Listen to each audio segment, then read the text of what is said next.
So hello everyone, welcome back to the channel. So today we will continue with our chapter that is Theory of Supply Microeconomics class 11th. So this is our part 6 of this chapter. So today we will complete with our last topic of this chapter that is price elasticity of supply. So सबसे पहले price elasticity of supply का क्या मतलब है? It measures degree of extension and contraction of supply in change to response and on price. सो अगर आपने मेरे last videos देखी हैं मीन्स लास्ट पार्ट देखा है सो आपको पता होगा एक्सटेंशन और कॉन्ट्रैक्शन का मतलब क्या है. सो आपको फिर बता देती हूँ अगर कोई न्यू आया है इस चैनल पर तो. सो एक्सटेंशन का मतलब है increase in supply and contraction का मतलब है डिक्रीज इन सप्लाई.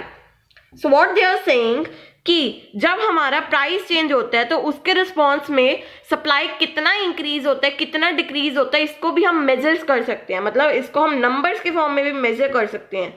सो उस मेथड को क्या कहते हैं जिससे हम ये मेजर करेंगे उस मेथड को कहते हैं percentage change method. Okay, so percentage change method.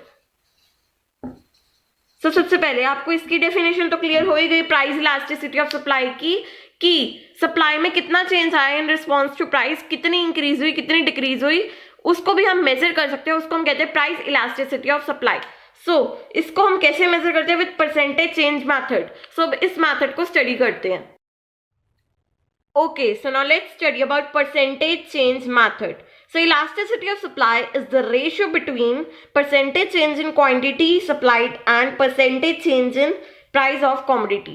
So according to percentage change method क्या कहते हैं हम कि जो elasticity of supply है वो क्या है, रेशियो है between percentage जितना चेंज हुआ क्वांटिटी सप्लाई में और परसेंटेज जितना चेंज हुआ प्राइस ऑफ कॉमोडिटी में. अब इसका मतलब क्या है इसका मतलब है that elasticity of supply is equal to, इसी का एक फॉर्मूला बन जाता है is equal to percentage change in quantity supplied upon percentage change in price. I hope so this is clear to you कि ये एक फॉर्मूला बन जाता है. परसेंटेज चेंज मेथड क्या कहते हैं कि जो इलास्टिसिटी ऑफ सप्लाई है उसको मेजर करने का फॉर्मूला बताता है ये कि वो रेशियो है between percentage change in quantity upon percentage change in price. So इसको हमने लिख लिया percentage change in quantity upon percentage change in price. अब इसी रेशियो से हम एक फॉर्मूला बनाते हैं परसेंटेज चेंज मेथड का. So let's start with that. Okay, so हमारी ये रेशियो आ गई थी. अब हम इस रेशियो को सिंबॉलिकली रिप्रेजेंट करते हैं, इससे फॉर्मूला बनाते हैं. तो ES means elasticity of supply is equal to percentage change in quantity supplied. अब percentage change in quantity supplied का फॉर्मूला क्या होता है, change in Q upon Q into 100. ये भी बताऊंगी ये सब कुछ क्या लिख रही हूं मैं, just wait for 2 minutes. Upon percentage change in price का फॉर्मूला होता है change in price upon quantity into 100. अब जो मैंने ये चेंज इन Q लिखा है ये क्या है, this is change in quantity supplied, change in quantity, just I will write change in quantity. Okay, so Q is quantity means initial quantity. Okay, I will write here initial. Okay, next is P, change in P means change in price and P means price, initial price. I will write only here I. आपको इन चारों की definition पता लगी. अब एक बात समझो, elasticity of supply क्या है कि प्राइस में कितना चेंज आया. तो उसको फाइंड करने का वे क्या है कि हम क्या करें, जो हमारा प्राइस है, जो हमारा इनिशियल प्राइस है, सपोज करो इनिशियल प्राइस 5 था और जो उसके बाद वाला प्राइस कितना था 10. सो हमारा क्या है इसको फाइंड करने का तरीका कि पहले हमारा 5 था, 5 से 10 में कितना चेंज आया, 5 से 10 में कितना चेंज आया, दैट इज 5 का, 5 से 10 में 5 का ही चेंज आया. So that change in price, sorry यहाँ पे प्राइस आएगा, so that change in price हम यहाँ पे लिख देंगे और जो इनिशियल प्राइस था वो हम यहाँ पे लिख देंगे इंटू 100. तो अब कितने का चेंज आया ये हमारा आ जाएगा. आपको अभी भी मेरा पॉइंट अगर क्लियर नहीं हुआ कोई बात नहीं, धीरे धीरे हो जाएगा. अभी हम इसका फॉर्मूला बनाते हैं. तो 100 से 100 कैंसिल आउट हो जाएगा. सो ES जब हम इसको ऊपर लेके जाएंगे तो ये क्या हो जाएगा P upon change in price. ये हमारा फॉर्मूला आ गया इलास्टिसिटी ऑफ सप्लाई का. अब इसको एक साइड लिख देते हैं, means that change in Q upon change in P into P upon Q. सो ये हमारा फॉर्मूला आ गया इलास्टिसिटी ऑफ सप्लाई को फाइंड करने का. आई विल रिपीट, हमने बोला कि प्राइस परसेंटेज चेंज मेथड क्या है? परसेंटेज चेंज मेथड है ratio between percentage change in quantity supplied and percentage change in price. So हमने उसको सिंबॉलिकली रिप्रेजेंट कर लिया that percentage change in quantity supplied क्या है?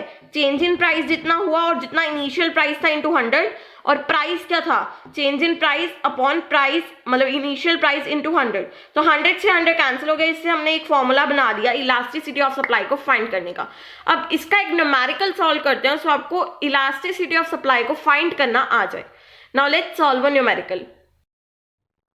ओके, सो इसका एक न्यूमेरिकल सॉल्व कर लेते हैं, सो आपको कोई भी डाउट ना रहे। So let's start with that numerical. So numerical में क्या कह रहे हैं? A producer offers to sell 400 units of a commodity when price is ₹10 per unit. सो क्या कह रहे हैं? 400 की सप्लाई होती थी जब प्राइस कितना होता था? ₹10। while only 200 units are offered if the price reduces to 5। अब देखो, पहले सप्लाई कितनी थी? 400 की, तब प्राइस कितना था? 10। अब क्या हो गया? सप्लाई 200 की होगी जब प्राइस हमारे कितने हो गए? ₹5। अब क्या हुआ कि जो प्राइस है वो रिड्यूस हो गए बाय 5, मतलब ₹5 हो गए, और जो क्वांटिटी हमारी कितनी होगी अब? 400 से 200। अब इसका हमें निकालना है भी इलास्टिसिटी ऑफ सप्लाई, मतलब हमें चेंज निकालना है, कितना चेंज आया। So let's find out. So इसमें हमारे सबसे पहले हमें क्या क्या चीजें चाहिए? Quantity, change in quantity, price and change in price. तो सबसे पहली क्वांटिटी हमारी कौन सी है? 400। क्वांटिटी मतलब इनिशियल क्वांटिटी हमारी कौन सी है? इनिशियल हमारी 400 है एंड इनिशियल प्राइस हमारा कौन सा? 10। चेंज इन क्यों, मतलब इसमें और इसमें कितना चेंज है? 400 minus 200 is 200। Next 5 minus 10 is, okay, so यहाँ पे -200 आएगा बिकॉज हम चेंज इन क्यू कैसे निकालेंगे? New quantity new supply, new supply को लेट्स सपोज हम इसको लिख देते हैं Q1। सो Q1 माइनस Q करके निकालेंगे, 200 माइनस 400 इज -200। सो ये -200 आएगी। और चेंज इन प्राइस कितना? अब चेंज इन प्राइस कितना? तो चेंज इन प्राइस हमारा आएगा, इसको लेट्स सपोज P1 है हमारा न्यू प्राइस, तो P1 minus P that is 5 minus 10 is -5। सो ये -5 आ गया। अब हमें क्या करना है? जस्ट इसको फॉर्मूलाज में पुट करना है। So let's put it out. So firstly हमारा फॉर्मूला क्या है? Change in Q upon change in P into P upon Q।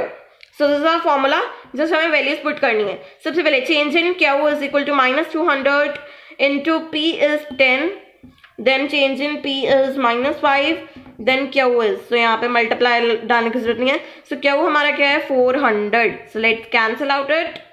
Okay, 5 4s are 20, 4 से 4 कैंसिल हो गया, सब कुछ कैंसिल हो गया। हमारा आंसर क्या आ गया? 1। हमारा आंसर क्या आ गया? 1। So I hope so this numerical is totally clear to you all. I will repeat it. A producer offers to sell, सबसे पहले क्या किया? प्रोड्यूसर ने 400 यूनिट सेल किए जब प्राइस 10 था। जब प्राइस जो है वो रिड्यूस हो गया बाय 5, मीन्स 5 हो गया, तो हमारी सप्लाई कितनी होगी? 200 की होगी। सो हमें फाइंड करना है कितना चेंज आया पहले प्राइस में और अब के प्राइस में। सो टोटल 1 का चेंज आया। 1 मीन्स दैट सेम चेंज आया, मीन्स इसमें भी हाफ हो गया। 10 का हाफ कितना होता है? 5, और सप्लाई का भी हाफ हो गया। 400 का हाफ क्या होता है? 200। सो सेम चेंज आया बिल्कुल। That is why our answer is completely 1। So हमें चेंज फाइंड करना था, हमने फाइंड कर लिया। आपको ये फॉर्मूला क्लियर हुआ या नहीं? Tell me in the comment section.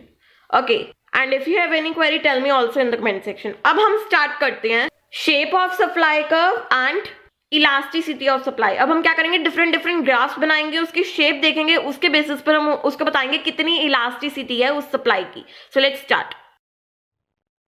Okay, so now let's start with shape of supply and elasticity of supply. So elasticity of supply के 3 different cases बनते हैं, that is elastic, inelastic and unitary. इसके 3 cases बनते हैं। एक 2 cases और होते हैं perfectly inelastic and perfectly elastic, वो हम बाद में करेंगे। एक बार elasticity of supply के अंदर टोटल 3 cases होते हैं, unitary, इलास्टिक एंड इनइलास्टिक। तो सबसे पहले यूनिटरी से स्टार्ट करते हैं। अभी हमारा आंसर क्या आया था? 1। सो उसी केस को हम यूनिटरी कहते हैं। सो देखो, अब यूनिटरी केस में क्या होता है? ग्राफ में क्या बनती है? पूरी स्ट्रेट लाइन। क्लियर? ये सारे पॉइंट्स आपने याद रखना है। मैंने मेन और इंपॉर्टेंट पॉइंट्स ही लिखे, इसको अपनी कॉपी में नोट कर लो, स्क्रीनशॉट ले लो, कुछ भी कर लो। क्लियर? सो देखो, सबसे पहले जो ग्राफ होता है उसमें यहाँ पे स्ट्रेट लाइन बनती है। इसमें क्या होता है? जो इलास्टिसिटी ऑफ सप्लाई होती है इक्वल टू 1 होती है। इस केस को हम क्या बोलते हैं? Unitary. Next, same change in price and supply, same change होते हैं इसमें प्राइस और सप्लाई में। अब ये पॉइंट आपको कहीं भी नहीं मिलेगा, ये पॉइंट मैंने खुद नोट किया। यहाँ पे देखो, जहां भी यूनिटरी मतलब इलास्टिसिटी ऑफ सप्लाई 1 होगी, देखो प्राइस है, ये सप्लाई है, प्राइस डबल चेंज आया, देखो 2 से 4 हो गए, 2 + 2 = 4।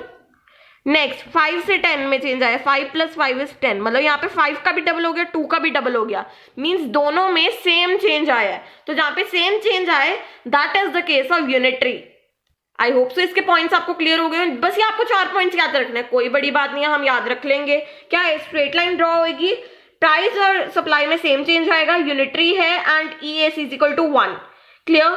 Next case is positively sloped start from y axis, की जब यहाँ पे y एक्सिस से हम स्टार्ट करेंगे, यहां से स्टार्ट करेंगे।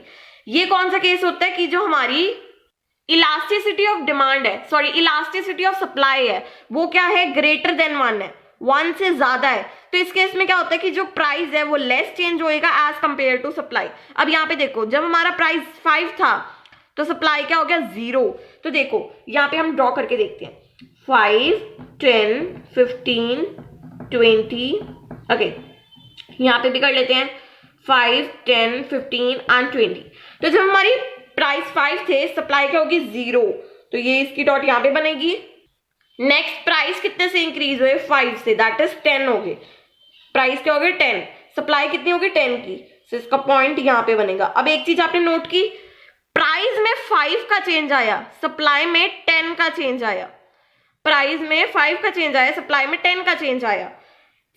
ये एक तो यहां से स्टार्ट होएगी, y एक्सिस से स्टार्ट होएगी। दूसरा, जो प्राइस है उसमें लेस चेंज आएगा as compared to supply. Next में भी 5 का चेंज आ रहा है, इसमें 10 का चेंज आ रहा है। So I hope so this 2 situations is totally clear to you. ये है, और ये इस सिचुएशन को क्या कहते हैं हम, इलास्टिक, इस सिचुएशन को हम क्या कहते हैं, यूनिटरी। इसमें इलास्टिसिटी ऑफ सप्लाई 1, इसमें elasticity of supply is greater than 1। Now let's see third case of elasticity of supply, that is inelastic. Okay, so now our third situation is when a straight line positively sloped supply curve starts from x axis. तो जो हमारा elastic case था उसमें क्या थी, y axis पे से हमारी पॉजिटिव स्लोप स्टार्ट हो रही थी, तो इसमें कहाँ से होती है, x एक्सिस से स्टार्ट होती है हमारी positive slope. It is totally different from elastic. मैं कंपेयर करके भी आपको लास्ट में दिखाऊंगी। सो देखो, इलास्टिक, ये इनइलास्टिक। इलास्टिक में y एक्सिस से स्टार्ट हो रही है हमारी पॉजिटिव स्लोप, इसमें x एक्सिस से। इलास्टिक में क्या था, जो हमारी इलास्टिसिटी ऑफ सप्लाई है वो 1 से बड़ी है। इसमें क्या है कि जो हमारी इलास्टिसिटी ऑफ सप्लाई है ये 1 से छोटी है, this is smaller than 1। Next is price, उसमें क्या था कि जो सप्लाई है वो ज्यादा चेंज होगी प्राइस से। इसमें क्या है कि जो प्राइस है वो ज्यादा चेंज होंगे सप्लाई से। So I hope so this concept is totally clear to you. That is it is inelastic and ये x axis से स्टार्ट हो गया, इसमें प्राइस ज्यादा चेंज होंगे सप्लाई से, एंड जो इलास्टिसिटी ऑफ सप्लाई होगी वो स्मॉलर देन 1 होगी।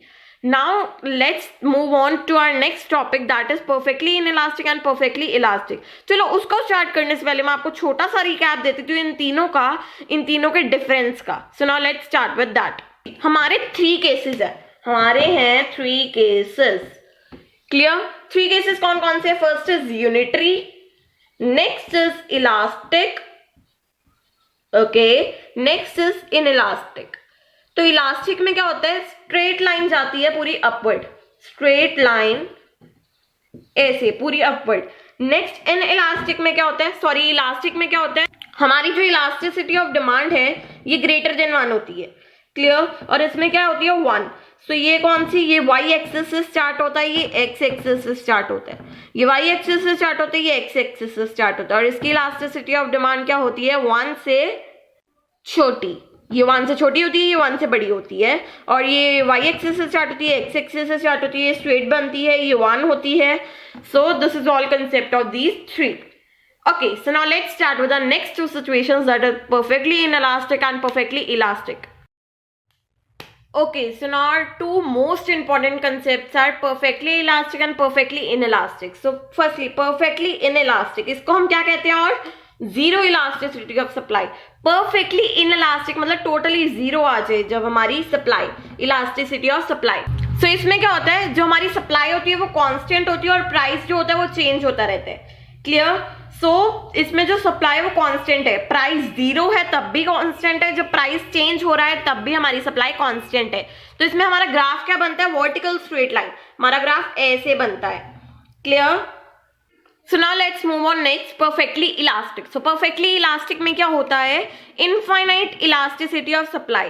सो इसमें क्या होता है, प्राइस कांस्टेंट होते हैं, सप्लाई चेंज होती है। अगर प्राइस में मान लो हल्का सा भी चेंज आ गया, एक नंबर का भी चेंज आ गया, सप्लाई वहीं की वहीं इन्फिनिटी हो जाएगी।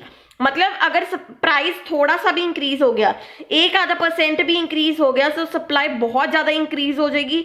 अगर प्राइस एक नंबर भी डिक्रीज हो गया तो सप्लाई बिल्कुल ही 0 हो जाएगी। सो this is the case of elasticity of supply infinity, जिसको हम मेजर ही नहीं कर सकते। अगर प्राइस थोड़ा सा भी चेंज हो गया, थोड़ा सा भी इंक्रीज हो गया, सप्लाई बहुत ज्यादा इंक्रीज हो जाएगा। प्राइस थोड़ा सा भी डिक्रीज हो गया, सप्लाई बहुत ज्यादा डिक्रीज हो जाएगा। सो इसमें क्या होता है, हॉरिजॉन्टल स्ट्रेट लाइन ड्रॉ होती है हमारी, इन विच प्राइस इज कांस्टेंट।